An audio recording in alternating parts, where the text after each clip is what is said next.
Episode 40. I remember being at a program at the masjid and the imam was talking about it, and parents were sending up questions like, is Facebook halal? Is Facebook haram? Should we even be on it? Welcome to the Muslim Life Hackers Podcast, the weekly podcast providing you with tips and tricks on how to hack your life and maximise its potential. And now for your hosts, Mifra Maroof and Maheen Malik. As we sail across the sea of life, so much. Assalamu alaikum Muslim Life Hackers. This is Mifra Maroof here with episode 40 from the Muslim Life Hackers podcast. In this podcast, unfortunately, you won't be hearing me for long because we have a special guest joining us on the show today. He's a founding member of MuslimMatters.org, Kalam Institute, Debt-Free Muslims, and the Fiqh of social media. If you've actually read about an article on Muslim Matters which was called The Shame Grenades, then it was written by our guest today, along with many other pieces on social media. In case you haven't guessed by now, our guest today is Brother Omar Usman, and in this podcast, Maheen will be interviewing him on the Fiqh of social media, which is a faith-based guide to navigating the social media lifestyle. Now, don't let that title put you off. It's not going to be boring. I myself really enjoyed it. In this interview, you'll hear about the things that are not so commonly spoken about when it comes to social media, including the good, the bad, the ugly. And of course, in this podcast, you'll find some practical tips on how to best approach social media. All the links and resources that we mentioned throughout this episode, you can find them at our website over at muslimlifehackers.com/40. Okay, so without further ado, I will hand this over to Maheen. Assalamu alaikum Muslim Life Hackers. Welcome to today's show. And today we've got a really special surprise for you all. We've got a guest interview with Brother Omar Usman. And you might know him from projects such as Muslim Matters, Kalam Institute, Debt-Free Muslims, and the Fiqh of social media. Assalamu alaikum Omar. How are you? Walaikum salam. I'm doing good. How are you? Pretty good. Welcome to the show. Thank you so much for taking time out to join us.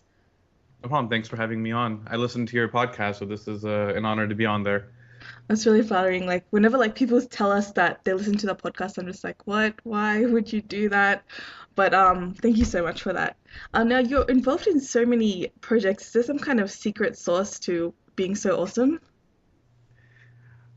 I wouldn't call it that. I'm just able to just kind of be in the right place at the right time for a lot of these, and it's just more being very economical and efficient with what my contribution is on those projects in order to just kind of manage the time. Awesome. So what I really want to talk about today, and what I think our listeners would really benefit from, is if we talked about your projects involving like the fiqh of social media. Could you give us like a bit of background on the fiqh of social media and maybe the reasoning behind it? Sure. So I've been active on social media for quite a long time, and even online, I think I made my first website in like middle school. I've maintained some type of website probably since college, so we're talking a little over 10 years ago. And it's just always been fascinating to me how powerful the tool is, especially in terms of almost anyone being able to be on there and contribute something, and people are able to benefit from it and things of that sort. Even just this interview itself, without the advent of the internet and social media, we would have no idea that the other person even existed or what they were working on or what their contributions were. So it's very fascinating that this type of world almost has opened up that otherwise was kind of closed off. And naturally with that come a lot of consequences. While there's a lot of good that can be done with the way that it's changed everything, there's a lot of things that we need to kind of be cognizant of as well. And that's a little bit what Fiqh of social media, that's what I'm hoping that it will accomplish, is navigating some of like the etiquettes, a little bit of understanding what's going on, how the Islamic principles apply to this new space, and just kind of give people a little bit of a guide on how to navigate this new platform, basically. I feel a lot of times the Muslim community is behind technologically. So, for example, when people started using CDs, Muslim companies were still producing audio cassettes. And then, It's like one step behind. When iTunes came out and everyone started shifting to MP3s, we shifted from audio cassettes to CDs. And we see the same thing with social media.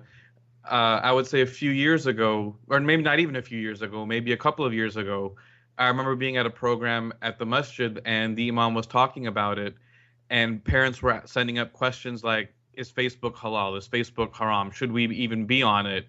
And now that question has shifted to how do we actually utilize it? And the problem is we shouldn't be 2 years behind the curve. We should kind of be ahead of it and dictating how we should be utilizing it. Oh, fantastic.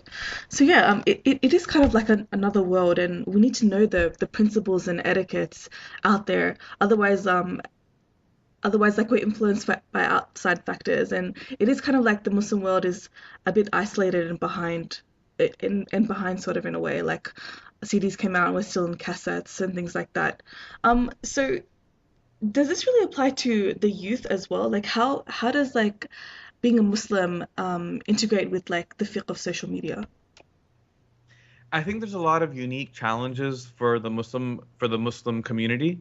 Mm. With the youth, for example, and the thing is, one thing that is very constant is that social media is a magnifying lens. So it will take whatever already exists in society and it magnifies it.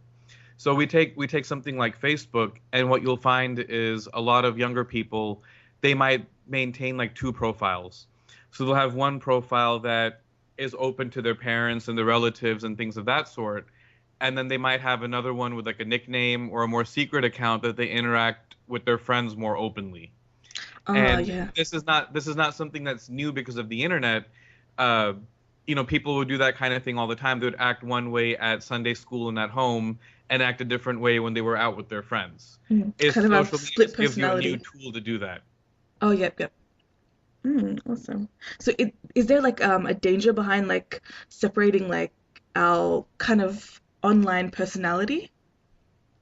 Yeah, definitely. One of the main principles, or with the 40 Hadith of Social Media booklet that we put out was, there's a hadith of the Prophet sallallahu alaihi wasallam said that the most evil people is the two-faced person. They show one face to one people and another face to another people.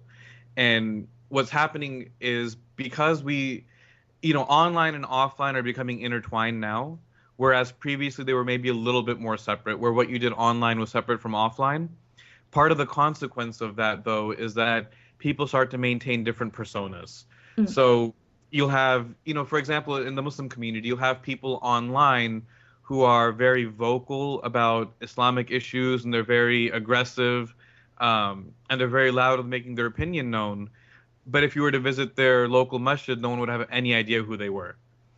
And so this kind of dichotomy starts to become really problematic.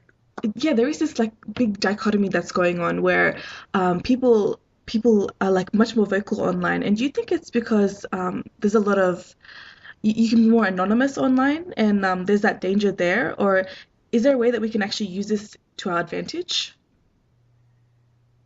Yeah, I mean, there's pluses and minuses.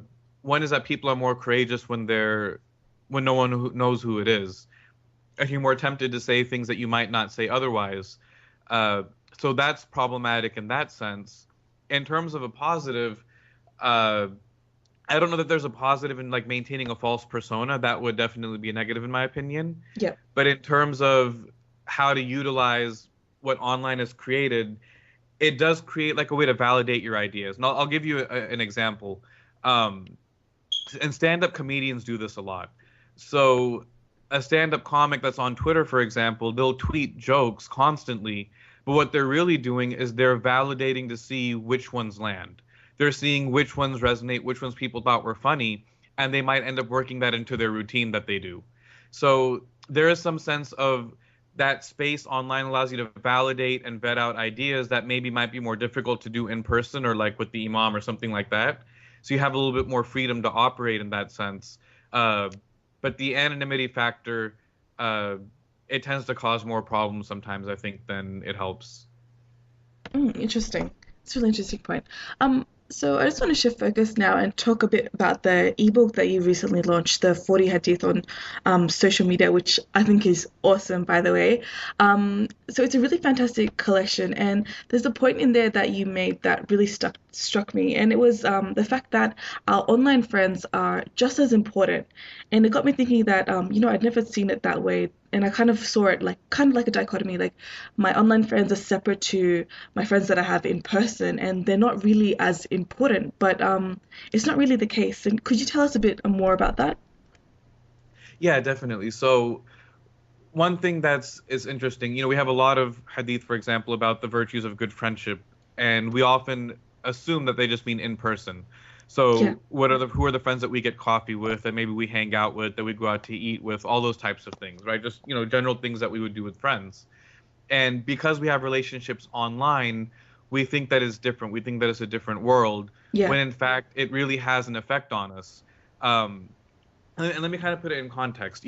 Traditionally, like when I was growing up, for example, if I was going to hang out with someone, then that meant my parents had to know who the other kid was. They had to make sure that they were okay with me hanging out with them. They had to meet the other kid's parents, make sure that they were comfortable with that family, and then they might let us like go play basketball together. That's almost more of a strict process than, some people use to get married now sometimes, right? So there's a strict process that, for example, my family would put into place before I hung out with someone, right? And then Mm. slowly over time, you learn things about someone when you hang out with them. You learn what type of places they like to eat at, uh, who's in their family, what their interests are. It organically grows over time.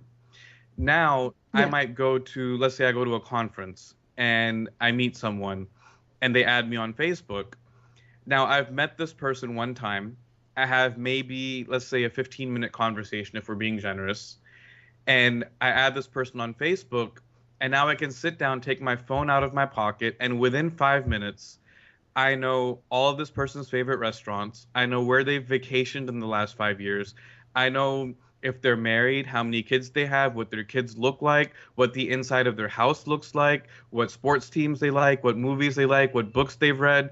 I basically get an entire profile breakdown of this person without even having really met them. And then now, let's say that this person lives in a different state. I'm not even interacting with them on a regular basis. I'm not even exchanging text messages with them. But every time I take my phone out, which is, dozens of times a day, I see this person's status updates. And whether I like it or not, whatever that person is posting I'm keeping company with that person. Because every time I Mm. take out my phone, I'm seeing what they have to say about something. And that's where, the hadith that's in there about the blacksmith and the perfume seller is that there's like a psychological point being made there, and that is your environment affects you at a deeper level than maybe you're willing to admit or realize. And so when I'm Mm. reading a person's updates, maybe 10, 15 times a day, that's going to have an effect on me whether I like it or not. And so I've got to be very careful with how I manage that interaction. So we have this constant influence from people that we might even not even know. So is there a way that we can kind of keep these connections but manage it? Like how do you manage what you read on Twitter or Facebook? Are you intentional about who you add or follow? How do you go about it? Yeah, so I kind of treat each space a little bit differently. I actually, despite kind of doing the social media thing as a project, I really hate Facebook and some of these other tools. I'm kind of on them out of necessity. Yeah. But what I do is I just try to keep everything very systematic. Uh, so, for example, on Twitter, I will just try not to follow that many people. Yeah. If I follow someone, I'll usually like try to unfollow someone maybe. On Facebook, to be honest, and I think a lot of my friends might get offended if they hear this, but probably 80% of my friends on Facebook, over time, I've gone and manually muted them so that they don't show up in my feed. And so, Oh, dun dun so dun. when I log on Facebook, I really don't see a lot. Um, Interesting. and I also just Yeah. keep my notifications off and things like that. Uh, but it's just a matter of being very intentional with how you use it, because the thing is, it's a pit, right? If you could sit there and read status updates all day long, and Mm. you'll just never notice the time passing by. Oh, definitely. Yeah, it's like an infinity kind of like pool that you've got there. So, you mentioned that you limit your Facebook time and your feed and like you mute people. So Is there a certain amount of time that you utilize social media? Like, do you put a limit on yourself? Like, what's a day in the life of Omar Usman, like with social media? I don't limit my time. Um, Mhm. I probably spend more time on it than I should, but it's it's just a matter of trying to keep a system in place so I don't overuse it. So the main strategy for that is I don't have notifications on. Uh, Oh, okay. so I turn them off on my computer. I turn them off on my phone. Um, so if like someone Facebook messages me, chances are I'm probably not going to see it until I just physically have time to go out and check Facebook. Mm. Um, so So you want when you want to see notifications, you physically go on and seek them out. right, if I'm on there, then I'll Mm. see what's there. But I don't, every time someone likes something, I don't want to get a ding because that just becomes very distracting. I mean, each like microscopic distraction in that sense has like multiplies the amount of productivity that you lose elsewhere. Uh, so if I'm on, and I mean, the thing is, I will use it when I'm bored. Like if I'm waiting in line somewhere, something like that. Yeah, I'll take out my phone and check everything. Um, but it's just a matter of just trying to cut down on some of those habits. I know that a lot of people, myself included, do use it a lot longer than they'd like to, and a lot of people Yeah. feel guilty about it. But I, rather than feeling guilty about it, I try to just manage certain specific habits. So the one that I'm working on now is I'm trying to make sure that my email is not the first thing I check when I wake up in the morning. Like Oh, it's a good I'll one. try to just keep the phone off in the morning until I actually like sit down at my desk or whatever, and then sit down and check everything at the same time. Because really, like one or two tweaks will solve like a lot of the problems. In Ramadan, for example, I deleted Facebook off my phone. So Oh, it's cool. not a matter of I need to deactivate my account and all of that. It's well, if I just delete the app off my phone, then I'll only check it when I'm at my computer. So early on, you mentioned that social media is kind of like a magnifying glass, and I just want to talk about it in the sense of like how we have so much access to platforms to say anything that we want all the time. And sometimes people share information that isn't really necessary to share, and they might even share like, for example, like sins that they might engage in. Like, what's your perspective on that? And could you tell us a bit more about that? Yeah. See, I was reading this book called "It's Complicated" by Dana Boyd, and she was talking about this somewhat. And there's a deeper problem with a lot of this. Like we'll hone in on like, oh my God, someone posted a picture of themselves drinking on Facebook, right? And Yeah. yeah, we know that we shouldn't publicize our sins and so on and so forth. That's kind of, I mean, it's a basic teaching. It's more or less common sense. Uh, but there's a deeper societal thing at play here, where just like we're in unprecedented times, one of the unprecedented things about our time is that there's people who are famous for the sake of being famous. You Mm, take some like true. Paris Hilton or Kim Kardashian or whatever. I mean, these people, they haven't really accomplished something, right? They're Yeah. famous, and so that just breeds more fame for them. And so what ends up happening is people see that in order to be famous and quote unquote successful, I need to get attention. And attention is Mm, given to true. people that are sharing controversial things. Uh, without getting into too many details, you just think about how some of those types of people got famous and you kind of put the dots together, right? You're just seeking attention for the sake of it, and you might be compromising your values, but the end result they're satisfied with. And so Mm, people start to yeah. see that, oh, if I just put myself out there, if I just kind of do whatever, I'll start to get more likes, I'll start to get more followers, and that will help build it up. And everything around us reinforces that. The more that you do things like that, the more attention people give you. And the way that it's set up, the more attention that you get, the more successful you'll become. And Mm. even though someone might not consciously be thinking that when they post something, uh, but that's one of the environmental factors at play that might affect us without us realizing it. Oh yeah, definitely. So it seems like it's like this cycle of reinforcement that's going around. Like you're reinforced for maybe like posting something that you shouldn't have, and then you get that gratification, then like it just fuels that ongoing behavior, It's which is quite so dangerous. there's that aspect of it. And another aspect of it also is, um, I think a lot of times people are, and I know it's a little bit cliche and kind of weird to say this, but sometimes people are just reaching out for help sometimes. And they might not have another avenue or know another way of expressing that either. So it's really important for, especially for parents and some of like the older people in the community, to kind of watch for those cues and pay attention, and not just be ready to beat someone down for posting something like that, but kind of try to figure out what's really going on behind the scenes that made them post that. Yeah, in the background. Yeah. So, is there any kind of like questions that we should ask ourselves before we hit the send button or post button? Like, what should we be what should be going through our mind before we put it out there in the public? This is really difficult, and Mm. I try to give myself like a check before posting something, and it's really hard.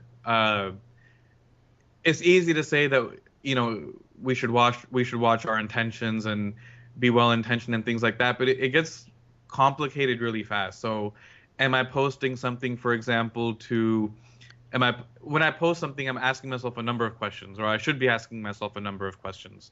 Am I posting this to show off? Am I posting this to embarrass someone or degrade someone? Or am I attacking someone? Or am I passively aggressively attacking someone? Or am Yeah. I trying to like prove a point and one up someone? Like there's a lot of different motivations that go into posting something, and it's really difficult to manage sometimes. And this is one of the areas where I think we're going to start to need a little bit more guidance, especially from people who are a little bit better grounded Islamically, is that we really need to assess what are the different reasons people post the things that they post. What's the line between entertainment and recreation and sharing with friends versus kind of going overboard? And there's not really a clear-cut answer to any of those things. Oh, absolutely. Yeah, it's kind of like it's all in your head and happens in this snapshot, and then it's only later on that you kind of reflect more about it, and I guess just being more intentional with where you are and your thinking. And the other complication that I'll add to that is it's not even so much sometimes what your intention is, but you might post something, let's say, quote unquote, in the heat of the moment, when something's happening. And then Oh, yeah. 2 years later, someone else might be going through your feed and they find something, and they'll nitpick at it from a different way, because you're leaving a trail of everything that you post as well. So it's not Oh, just yeah. your intention at that moment in time. It's you also have to start to assess how will this be interpreted by someone else later on down the road. And that's a lot more difficult. Definitely. It's so hard to kind of predict what kind of context your posts from the past might be viewed in. And that's really scary and something that people need to take into account. So it does seem like there's a lot of things that we should be aware of, and there's like a lot of warnings and things like that.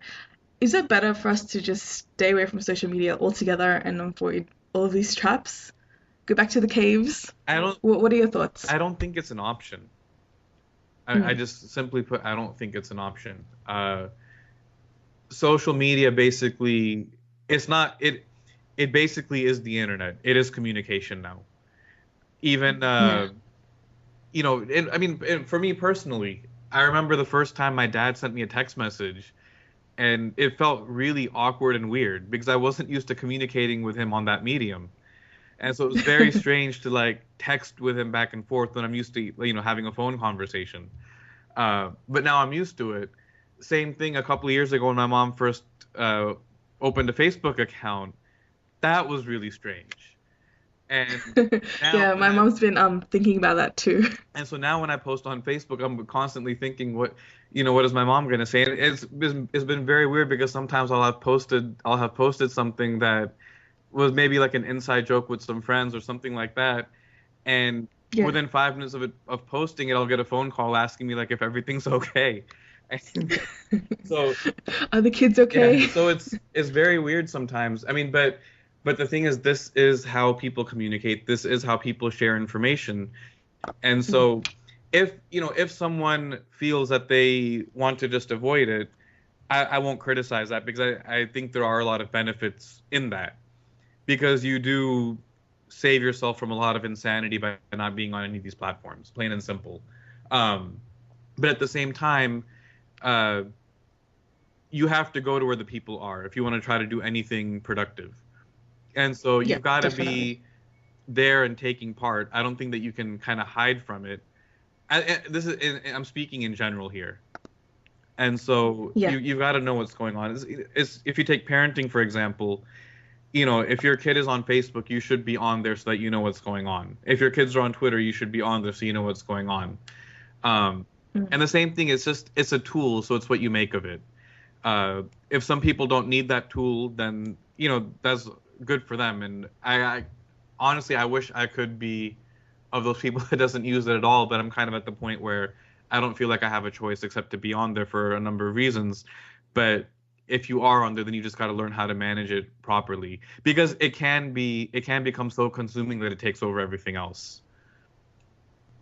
Absolutely, and I really like the point that you've made there on social media is really what you make of it, and I think that's something that we should really keep in mind. So just before we end off, is there any general advice that you can give our listeners, Omar? I'll say it's, instead of an advice, it's maybe more of a request, which is we need to understand what people's challenges are with using social media, specifically as a Muslim. And I don't mean in the sense that, like, oh, there's people that aren't knowledgeable that are projecting themselves as scholars and things like that. Those are kind of obvious things. But more in terms of even how we manage our friendships, our own personal, because there's a lot of lines, especially with like gossip and backbiting and things that are very strict and basic in our religion, that sometimes we blur the lines when it comes to our online interactions. And so in order to start addressing them, we really need to kind of understand what people's issues and concerns are in order to address them. And then maybe as a point of advice, I would just say not to overcomplicate things. You know, the thing is, as the technology becomes more complex, we complicate the way that we think about it. And in reality, it's much simpler than that. If, you know, regardless of what the platform is, whether it's Facebook or Twitter or Instagram or whatever they invent 2 years from now or 5 years from now, the basic principles and common sense are never going to change. And I think if people just kind of held to just their core basic, like the things that your parents raised you to do, just how you talk to people, how you interact with others, it really solves more than 80% of the problems that we see. Fantastic. Well, that's actually great advice, guys. Don't overcomplicate things, and just stick to your morals. Right. Exactly. So, before we end off, Omar, thank you so much for joining us, first of all. And where can our listeners find you on the net? Where can they get access to your content? So the first would be the website, which is fiqhofsocial.media. And that's the entire URL. So http fiqhofsocial.media. And they can sign up and get the 40 Hadith booklet and everything there. Or on Twitter at Ibn Abi Umar, IBNABEEOMAR. Fantastic. So guys, if you're not already in touch with Brother Omar Usman and his work, get in touch with him. Get the 40 Hadith on social media. You will not regret it, and it will change your perspective on how you view this awesome platform. So thank you once again, Brother Omar, for joining us. We really appreciate it, and inshallah we get to do another interview with you down the track. All right, looking forward to it. Thanks for having me. No worries. Assalamu alaikum. Waalaikumsalam. Okay, so that concludes our interview with Brother Omar Usman. As mentioned in this interview, you can find him on Twitter and on the Fiqh of Social Media website, which was fiqhofsocial.media. You can also get your hands on the free 40 Hadith on Social Media guide, which was referenced in this interview, if you go to that website. And of course, you can find this link on our show notes over at muslimlifehackers.com/40. Also, if you're listening to this Muslim Life Hackers podcast, then I assume you're on the lookout for more podcasts to subscribe to.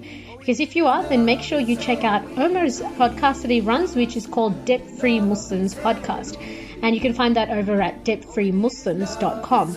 Alternatively, if you're listening to this interview through iTunes or a podcast app, then you can simply just search up Debt Free Muslims and you can be able to subscribe to this podcast. So do check it out. And if you've enjoyed this interview, then make sure you tweet the love by going to muslimlifehackers.com/love. And what would happen is you get a pre-written tweet about Muslim life hackers, and you can just hit the tweet button and help us reach more people and continue to benefit. Again, we hope you enjoyed this podcast, and until next time, Muslim life hackers, aim high, take action, and be awesome.